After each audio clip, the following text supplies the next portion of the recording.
Bismillahirrahmanirrahim. Alhamdulillahilladzi samma nafsahu bil qahhar yaqharu a'da'ahul kuffar. Ashhadu an la ilaha illallah wahdahu la syarika lahu khaliqul jannati wan nar. Wa ashhadu anna sayyidana Muhammadan abduhu wa rasuluhul hadi ila daril qarar. Allahumma salli wa sallim ala mursyidil muqarrabin wal abrar sayyidina wa maulana Muhammadin safwatil akhyar wa ala alihi wa sahbihi wa zurriyatihi wa azba'ihi ila yaumil impitar. Amma ba'd. Al-muhtaramun wal mukarramun ma'asyiral habaib wal ulama, para muhibbin, hadirin hadirat rahimakumullah. Puji dan syukur senantiasa kita haturkan kehadirat Allah Subhanahu wa ta'ala, yang mana dengan limpahan anugerahnya, taufik dan hidayahnya, kita pada malam ini kembali bisa berkumpul, bertemu di Masjid Bustanul Muhibbin yang penuh dengan rahmat dan berkah ini. Salawat dan salam atas junjungan kita Nabi besar Muhammad sallallahu alaihi wasallam dan seluruh keluarga, para sahabat dan zurriyat serta pengikut beliau ila yaumil qiyamah. Para muhibbin rahimakumullah, as-sadisa asyar min asma'illah al-husna al-qahhar. Yang ke-16 dari Asma'ul Husna adalah Al-Qahhar. Di dalam Al-Quranul Karim banyak disebut nama Allah Al-Qahhar. Di antaranya firman Allah dalam surat Sad, wa ma min ilahin illallah al-wahidul qahhar. Dan di dalam surat yang lain lagi Allah berfirman, limanil mulkul yawma lillah al-wahidil qahhar. Al-Qahhar nama Allah, Asma'ul Husna yang ke-16. Al-Qahhar huwallazi yaqsimu a'da'ah wa yaqharuhum bil imatati wal idlal. Al-Qahhar itu artinya dialah yang memecahkan musuh-musuhnya, maka dia kalahkan mereka itu dengan dimatikan dan dihinakan. Al-Qahhar, kalau disingkat maknanya yang maha mengalahkan. Jadi siapa aja hendak bertanding lawan Allah pasti akan kalah. Siapa hendak berperang dengan Allah pasti kalah, karena Allah punya nama Al-Qahhar, yang maha mengalahkan. Huwallazi qahara Namruz fa'amatahu bidzubabah dakhalat ra'sah fakanat la tahda'u harakatuha fi ra'sih. Dialah Allah yang bernama Al-Qahhar, yang mengalahkan Namruz. Dia matikan Namruz dengan seekor lalat yang masuk ke kepalanya, Maka lalat itu tidak diam geraknya di kepala Namrud itu. Namrud raja di Irak zaman Nabi Ibrahim alaihissalam. Bukan hanya raja, mengaku Tuhan. Nah, mengaku Tuhan.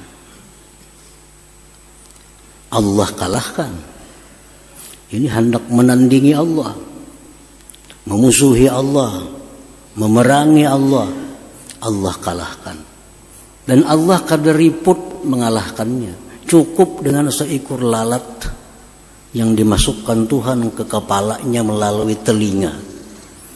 Nah, lalat masuk ke dalam telinga, kada sing ranayan lalat dalam telinga. Berdiri, berduduk. Akhirnya Namrud menghantu pakan kepala ke dinding beberapa kali. Akhirnya mati. Nah, matinya bukan karena lalat.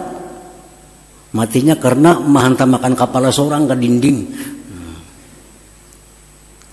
Begitulah caranya Allah mengalahkan, menghinakan musuh-musuhnya itu.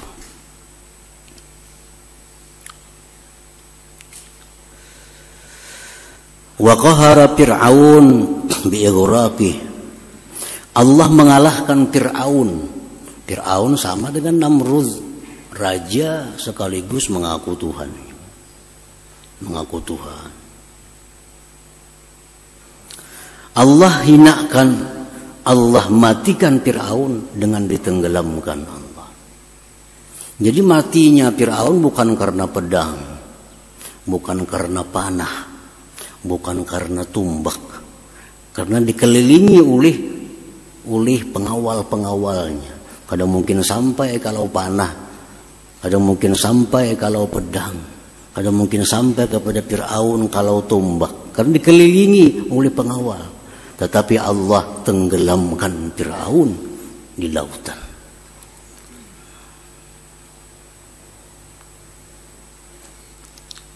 Wa qahara Aba Jahlin biqatlih yauma Badrin. Dan Allah mengalahkan Abu Jahal dengan dibunuhnya Abu Jahal pada perang Badar. Abu Jahal ini orang yang sangat memusuhi Rasulullah sallallahu alaihi wasallam. Memusuhi Rasulullah sama dengan memusuhi Allah Subhanahu wa taala. Nah, maka Allah kalahkan Abu Jahal di Badar dengan terbunuh. Para muhibbin rahimakumullah.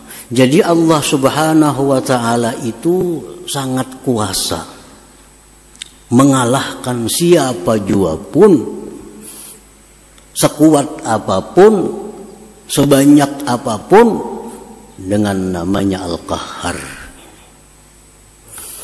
Tetapi sebagai sunnatullah, adatnya Allah, Allah itu kadang mau langsung mengalahkan itu. Proses waktu Ibrahim alaihissalam berdakwah berpuluh-puluh tahun mengajak Namrud. Sampai akhirnya Namrud ingin membunuh Nabi Ibrahim dengan melemparkan ke api. Berpuluh-puluh tahun perjuangan Nabi Ibrahim alaihissalam, baru Namrud ini dimatikan, dihinakan oleh Allah Subhanahu wa taala. Itu sunnatullah. Padahal Allah bisa secara langsung mematikan itu orang tanpa menunggu minggu, bulan, bahkan tahun. Allah kuasa. Fir'aun, Nabi Musa 40 tahun berdoa kepada Allah agar bisa menang dengan Fir'aun. Baru dikabulkan oleh Allah doanya Nabi Musa. Allah tenggelamkan Fir'aun. 40 tahun lebih Nabi Musa berjuang melawan Fir'aun. Abu Jahal 13 tahun lebih Nabi kita dihina, dicaci maki oleh Abu Jahal. Baru Allah matikan, hinakan Abu Jahal itu. Ini sunnatullah. Banyak hikmah yang terjadi dengan demikian. Pertama, memberikan peluang kepada umat untuk menjadi mujahid, untuk menjadi pejuang. Coba andai kata Allah, misalnya Rasulullah dibangkit jadi Rasul, ujar Rasulullah, wahai kaum Quraisy, masuk Islamlah, masuk Islam semuaan, masuk Islam semuaan. Kada terkenal nama Sayyidina Hamzah sebagai serigalanya Allah. Kada terkenal nama Sayyidina Ali sebagai Saifullah, pedangnya Allah. Karena mereka menentang, mereka mencaci maki puluhan tahun. Nah, disitulah timbulnya para mujahid, orang-orang yang gugur sebagai syahid fisabilillah. Jakanya Allah menampakkan namanya Al-Qahar ini langsung. Begitu ada orang menentang Allah, mati. Siapa menyakiti nabinya, mati. Kada ada mujahid, kada ada syuhada, kada ada orang yang mati syahid. Maka surga untuk orang mati syahid sudah disediakan Allah. Siapa mengisi? Nah, oleh karena Allah memberikan tinggang waktu sekian puluh tahun, sehingga berapa ratus bahkan ribu syuhada-syuhada yang gugur berjuang di jalan Allah Subhanahu wa ta'ala. Bukan Allah kada mampu untuk mengalahkan orang-orang kafir. Palestina berapa tahun dijajah Israel. Nah, dibunuh oleh Israel, diperkosa, dipenjara rakyat Palestina, kaum muslimin dan muslimat. Allah biarkan Israel berbuat sedemikian rupa. Padahal Allah mampu untuk sekaligus melenyapkan Israel di muka bumi itu. Untuk apa? Untuk menimbulkan pejuang-pejuang Palestina. Nah, untuk menimbulkan orang-orang yang syahid dalam perang melawan Israel itu. Mereka inilah yang akan menjadi penghuni surga Allah Subhanahu wa ta'ala. Nah, hadirin hadirat yang dimuliakan Allah, itu sudah sunnatullah. Kita berdoa, ya Allah, hamba sakit, sihatkanlah. Allah bisa mengabulkan detik itu bisa. Ya Allah, hamba kesulitan uang, belak gugur di langit sekarung, bisa. Kuasa.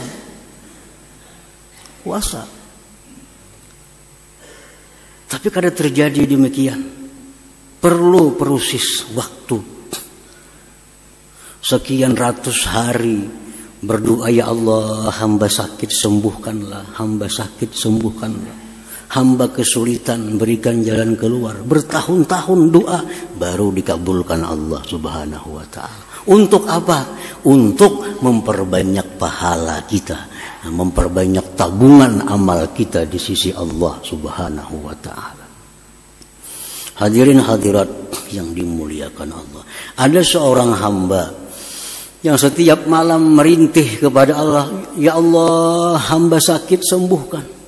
Hamba banyak hutang, ya Allah, lunaskan. Bertahun-tahun tiap malam berdoa, kada kelihatan kabul.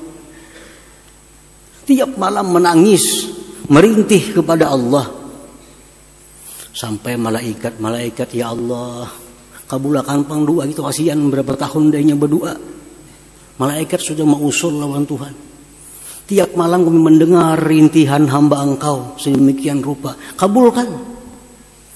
Jar Tuhan, kaina dulu. Kenapa aja malaikat? Aku senang mendengar rintihannya, jar Tuhan. Mau dikabulakannya kadang merintih lagi. Nah, Tuhan ketujuh mendengar rintihannya tuh.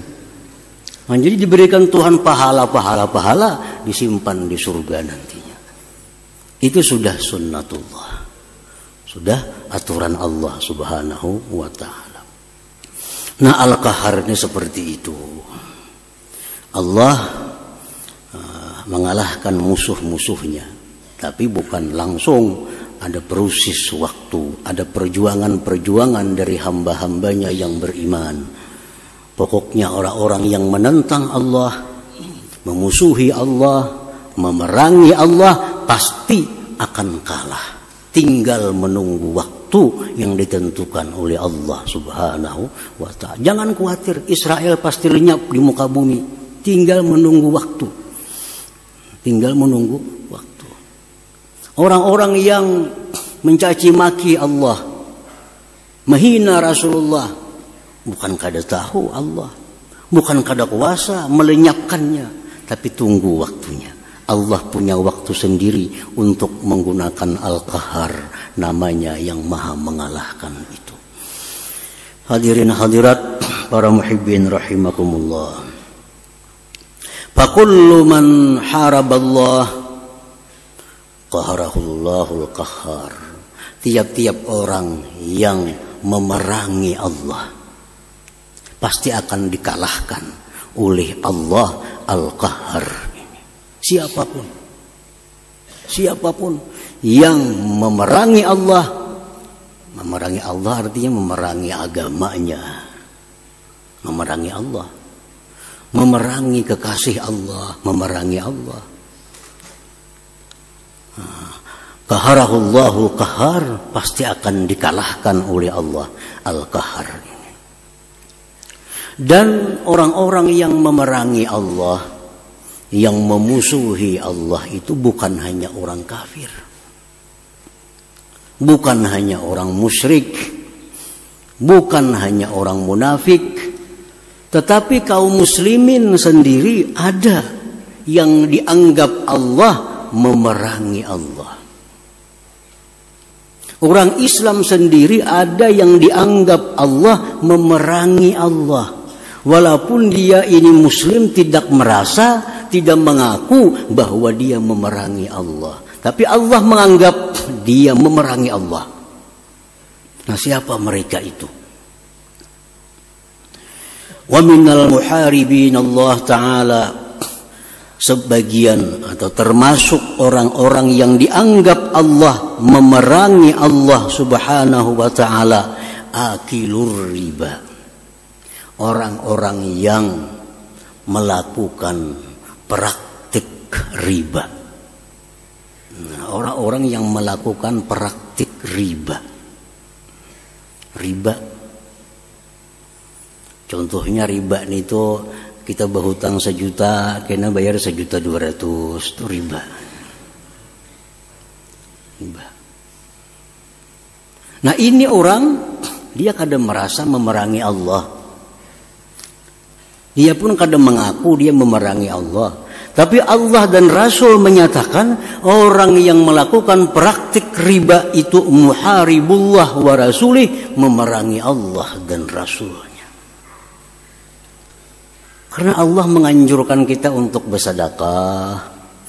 Allah nyuruh kita untuk memberi makan orang, memperbanyak sosial. Sedangkan riba ini jelas bertolak belakang dengan sedekah, bertolak belakang dengan kasih sayang. Makin hari makin ganal bayarnya, kan jauh dengan kasih sayang. Nah, disitulah dia memerangi dengan Allah Subhanahu wa Ta'ala. Allah Subhanahu wa Ta'ala berfirman, ya ayyuhalladzina amanu taqullaha wa zaru ma baqiya minar riba in kuntum mu'minin fa in lam taf'alu fa'zanu biharbin minallah wa rasulih. Al-Baqarah. Wahai orang-orang yang beriman, takwalah kepada Allah, tinggalkanlah yang tersisa daripada riba. Nah, kita misal mau hutangi orang 1 juta, perjanjian bayar 1.200.000. Begitu turun ayat ini, hentikan itu.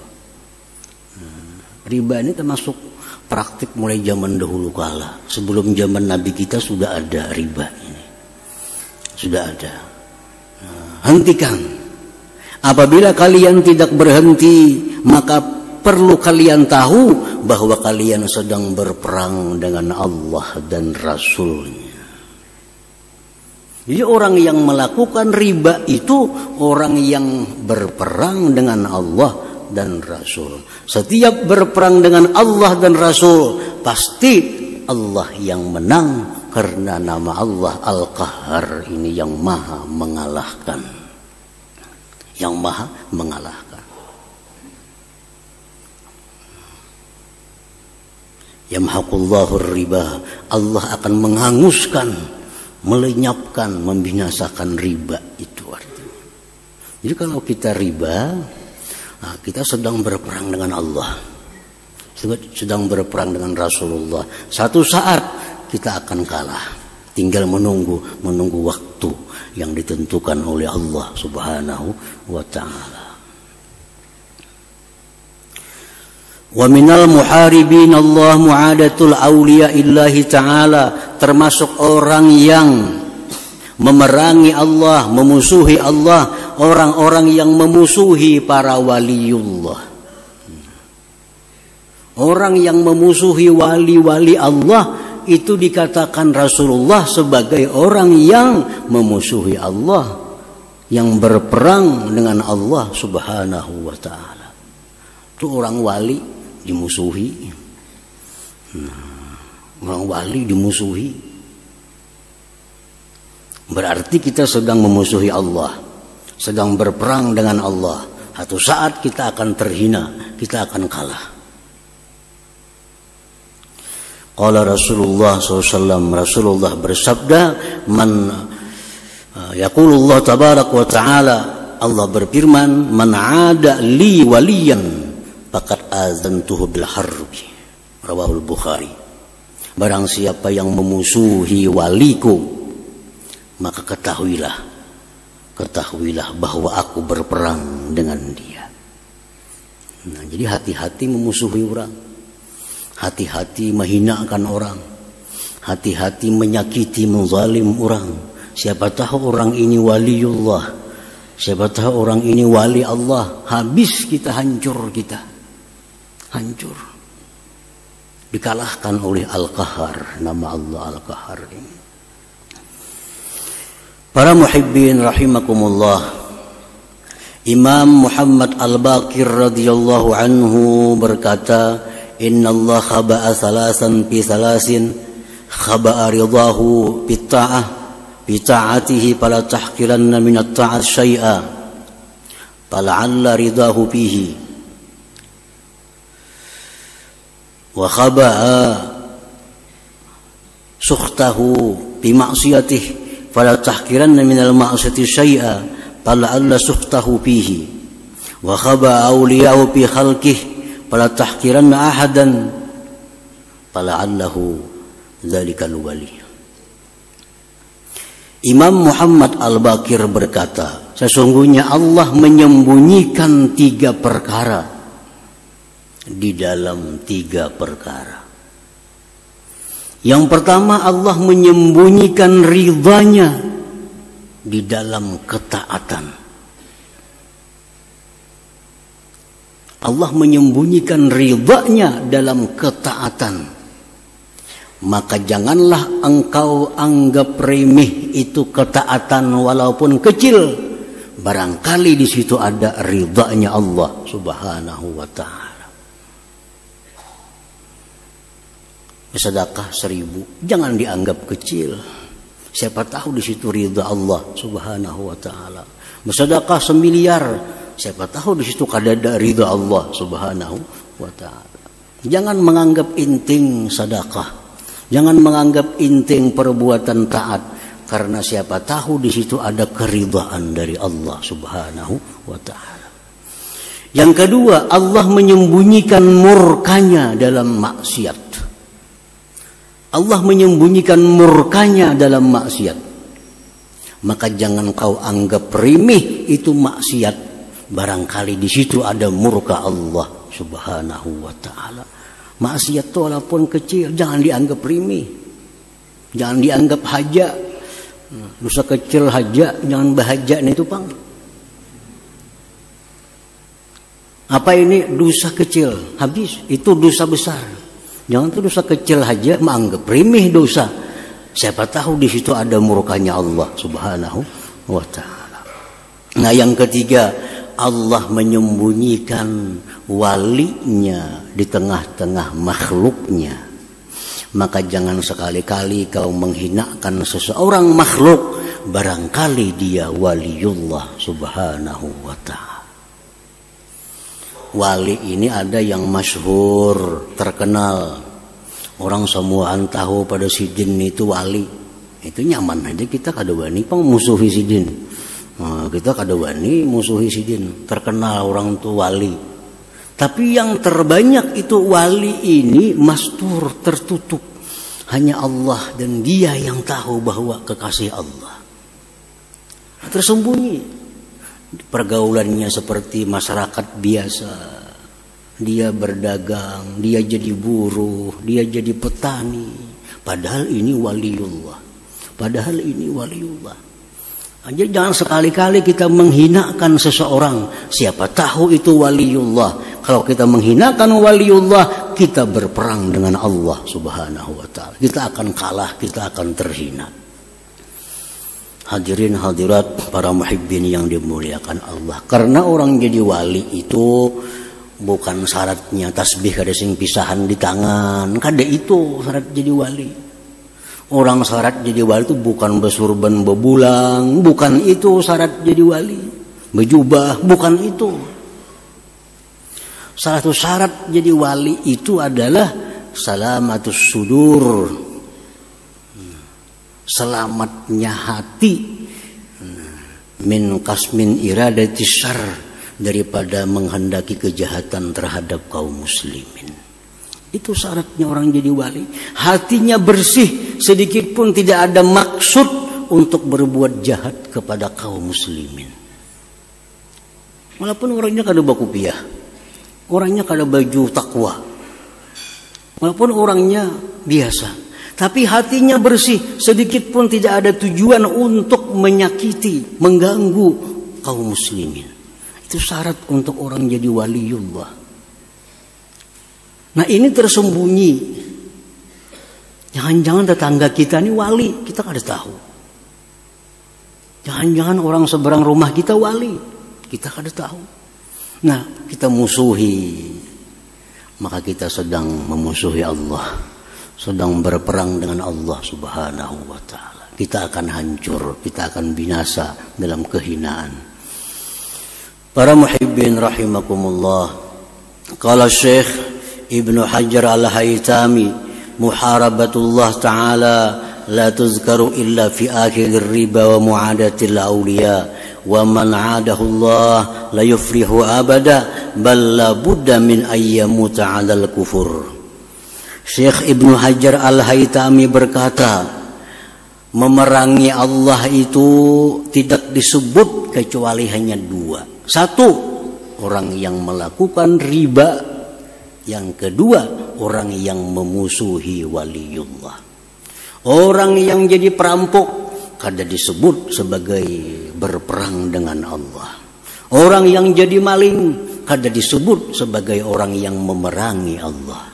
Orang yang suka zina kada disebut sebagai orang yang memerangi Allah. Orang yang suka minum arak kada disebut sebagai orang yang memerangi Allah. Yang disebut Allah memerangi Allah hanya dua. Satu, orang yang melakukan praktik riba. Yang kedua, memusuhi kekasih Allah subhanahu wa ta'ala. Dua itu. Dua. Wa man 'adahu Allah la yuflihu abada. Siapa yang memusuhi Allah, dia tidak akan beruntung selama-lamanya. Tidak akan beruntung selama-lamanya. Balla budda min ayyamuta 'alal kufur, bahkan pasti dia mati dalam keadaan kafir. Nauzubillah min dzalik. Hati-hati, riba jangan dianggap kecil, jangan dianggap biasa.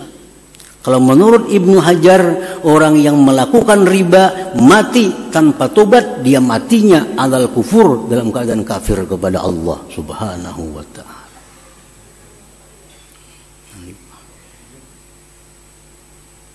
Orang memusuhi para waliullah, kada tubat-tubat mati, matinya 'alal kufur, mati dalam keadaan kada membawa iman. Nauzubillah min dzalik. Jangan dianggap remeh riba itu. Jangan dianggap remeh.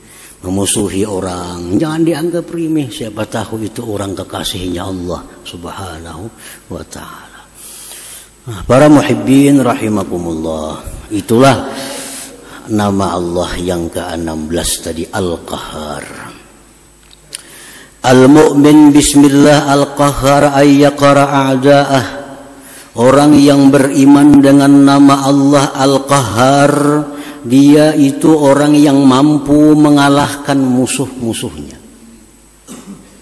Kalau kita beriman dengan nama Allah Al-Qahhar, yang maha mengalahkan, maka kita mesti jadi orang yang mampu mengalahkan musuh-musuh kita. Itu buktinya, bukti kita beriman dengan Al-Qahhar, kita bisa mengalahkan musuh-musuh kita. Wa a'da'i, musuh yang paling musuh kita adalah nafsu wasyaitan, nafsu dan syaitan. Ini dua musuh yang paling musuh dari sekian banyak musuh. Orang yang beriman dengan Al-Qahhar, dia akan bisa mengalahkan nafsunya. Dia akan bisa mengalahkan syaitan yang menggodanya. Caranya mengalahkan itu macam apa? Bimukhalafatihima, dengan menyalahi kedua-duanya. Jangan menuruti kehendak nafsu dan syaitan itu. Allah Subhanahu wa ta'ala berfirman, innan nafsa la'ammaratun bisu. Nafsu ini selalu mengajak kita untuk berbuat jahat. Nafsu selalu mengajak kita berbuat maksiat. Nah, kalau kita beriman dengan Al-Qahhar, kita bisa kalahkan nafsu. Hendak buat maksiat, kita salahi, kita tegah, kita lawan, sehingga kada terjadi maksiat. Syaitan, Allah berfirman, inna syaitana lakum adu fattakhiduhu aduwa. Syaitan itu musuh kalian, ujar Tuhan. Syaitan itu musuh kalian, jadikan musuh, jangan dijadikan kawan. Jangan jadikan kawan. Jadi syaitan, nafsu sama-sama mengajak kita kepada kejahatan, kepada jauh dengan Allah Subhanahu wa ta'ala. Para ulama menjelaskan, untuk mengetahui nih maksiat nih, hendak maksiat nih, apakah dari syaitan atau nafsu. Hati hendak berbuat maksiat, ini bisa ajakan nafsu, bisa ajakan syaitan. Caranya mengetahui apakah ini ajakan syaitan atau ajakan nafsu. Apabila timbul kita keinginan untuk maksiat, bawa berzikir, la ilaha illallah, astaghfirullah. Kenapa hendak maksiat? La ilaha illallah. Kalau berhenti hendak maksiat, berarti yang tadi dari syaitan. Karena syaitan mundur kalau kita zikir kepada Allah Subhanahu wa ta'ala. Tapi bila dibawa zikir, kada hilang, bertambah. Hendak berbuat maksiat, la ilaha illallah. Kenapa hati hendak buat maksiat? Astagfirullah, tetap. Berarti dari nafsu itu. Itu dari nafsu. Nafsu lebih sulit dikalahkan daripada syaitan. Kenapa? Karena syaitan hilang datang, hilang datang. Kalau nafsu bertunggu 24 jam dalam tubuh kita. Bertunggu. Lebih sulit. Syaitan bisa hilang, bawa berzikir hilang, lupa datang lagi. Bawa berzikir hilang lagi, hampir berzikir datang lagi. Itu syaitan. Kalau nafsu, baca Quran, ada jadi masalah dalam diri kita. Nah, jadi mengalahkan nafsu ini lebih sulit daripada mengalahkan syaitan. Apabila kita beriman dengan nama Allah Al-Qahhar, benar-benar beriman, tidak akan sulit untuk mengalahkan nafsu yang mengajak kepada maksiat. Tidak akan sulit mengalahkan syaitan yang membawa kita kepada perkara munkar yang dilarang oleh Allah Subhanahu wa ta'ala. para muhibbin, mudah-mudahan Allah memberikan kita kekuatan, memberikan taufik dan hidayah kepada kita sampai akhir hayat kita. Wallahul hadi ila siratal mustaqim ila hadratin Nabi sallallahu alaihi wasallam. Al-Fatihah. Iyyaka na'budu wa iyyaka nasta'in.